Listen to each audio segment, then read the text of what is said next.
As promised, folks, here it is. This is our subcast, the program entitled Casting Dread, the Penny Dreadful Show.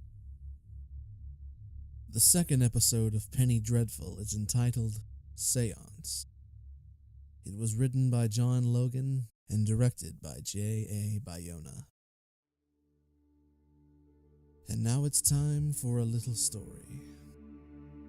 We open to a lonely, misty street in London where one of the unfortunates takes a seat on an empty bench. She eats an apple and reads about the grisly murders. A man passes by her and lights the gas lamps. As he leaves her side, he is swallowed by the mist. She waits in dread and then is torn apart, her limbs separated from her body. Ethan awakes on the docks with injured hands, unsure of why he is there. He looks toward the Mariner's Inn, where he enters and buys a drink. Victor and a man with scarred features are seated at a table. Victor teaches the man how to eat bread, and then feeds him. Victor says that the man needs a name, and that he will choose it himself. Victor flips through the pages of Shakespeare, showing the man how to point and stop. As Victor flips through a second time, the man stops and points. Then the man says his name, Proteus. Victor has to go to work. Proteus does not want his creator to leave, but Victor must, as he must now make money since there are 2 mouths to feed. Proteus is desolate, as he is left alone. At the Mariner's Inn, Ethan is introduced to an Irish lass, an unfortunate named Brona Crofts. Vanessa is interrupted from writing a letter by Sir Malcolm. Victor arrives, and he, Sir Malcolm, Vanessa, and Sembeni descend. On a table lies the tattooed corpse. Vanessa informs Victor that they use carrion beetles to eat away at the skin. Victor takes a blood sample. Victor is unsure, but Sir Malcolm states that he has consulted a hematologist. Vanessa notes Victor's love of poetry. Meanwhile, Brona walks the streets and stops at the home of a young man. As she enters a room full of paintings, she has her first meeting with Dorian Gray. Sir Malcolm and Sembeni arrive at the police station where the inspector consults about the murders. Sir Malcolm looks at the gruesome photos and asks the inspector if the bodies were drained of blood. He answers in the negative. Sir Malcolm informs the inspector that he had best change tactics because he is hunting a beast. At Dorian's home, Brona is photographed in lingerie. He is overly bored until Brona coughs up blood. She informs him that she has consumption. Dorian is intrigued. Then, as the photographs are changed, he mounts her. Across the city, Ethan receives a telegram from his father. His father has taken care of the legal problems and paid off the federal marshals, but he must come home. In Victor's basement, Proteus is humming a tune. Victor gets an idea and grabs an illustrated copy of Moby Dick. He points to illustrations and Proteus identifies a boat. When he identifies a whale, he begins to cry. Victor wonders aloud if Proteus could have been a whaler. He states that everyone has done things to bring them shame.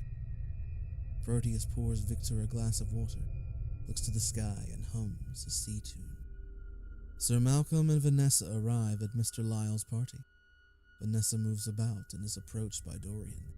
She is intrigued by him, and he by her ungloved hands. Lyle directs them all to a table where we are introduced to Madame Kali, who is about to lead a seance and communicate with the spirit world. In a groaning voice, she speaks as someone who represents the dead. Kali is representing the name Amunet, and yet informs them that there is a presence of another. Suddenly, Vanessa calls out she is taken by an entity who talks to Sir Malcolm. She tells him that she will be a proper explorer and wonders if he will name a mountain after her. He is deeply moved. Then Vanessa turns on Madame Kali and screams that the being inside is much older. The entity screeches at Sir Malcolm, his past indiscretions coming to life.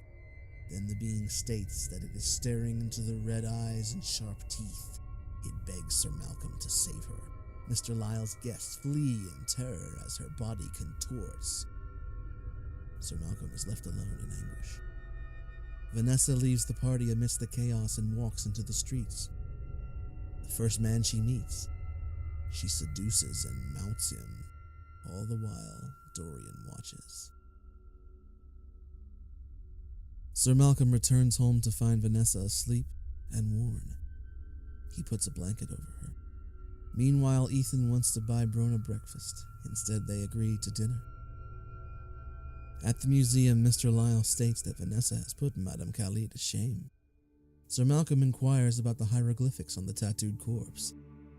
Lyle states that one of the images depicts Amunet, the hidden one, and also tells Malcolm that he must forget these images, for Amunet was the consort of Amun-Ra, the first hidden one, the original Serpent Prince. He warns Malcolm not to let on, for who would want to know that they are hunted by the devil? Victor takes Proteus on a long walk, teaching him about food and animals. They have a kind introduction to Ethan and Brona. Then Proteus looks towards the river where he sees the boats and remembers. He has a wife. When returning home, he tells Victor that he shall have many friends. But suddenly, he is still. A vicious hand tears out from his chest and rips him apart. Victor is stunned, crying over the still form of Proteus. A long-haired pale man, scarred and covered with blood, speaks out. Your firstborn has returned, Father. And that, ladies and gentlemen, was our bit of story time. We are introduced to Brona Croft and Madame Calais, once again meeting Mr. Lyle. Victor's creation gets a name, Proteus, only to have him ripped apart. We are once again left with many questions. Who are Amun-Ra and Amunet? And why does Vanessa have this remarkable connection to one of them? Dorian Gray is a charming man, and yet bored. A man in search of stimulation.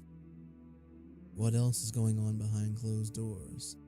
And who is the long-haired pale man calling Victor Frankenstein father? The episode is marvelous. The directing superb.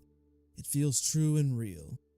I think the Proteus was taken too soon. They should have established Victor and Proteus's relationship before taking him. However, this is a short season and they have to pull out all the stops. So that is actually understood. What makes this episode unforgettable is Ava Green. Her performance in Seance is one of the great performances of our time, if not of all time. She's doing things that haven't been done before on the screen. Every award denied her is a shame. It's marvelous, and this is only the second episode. So what's going on? What's going to happen? These are questions we will try to tackle next time.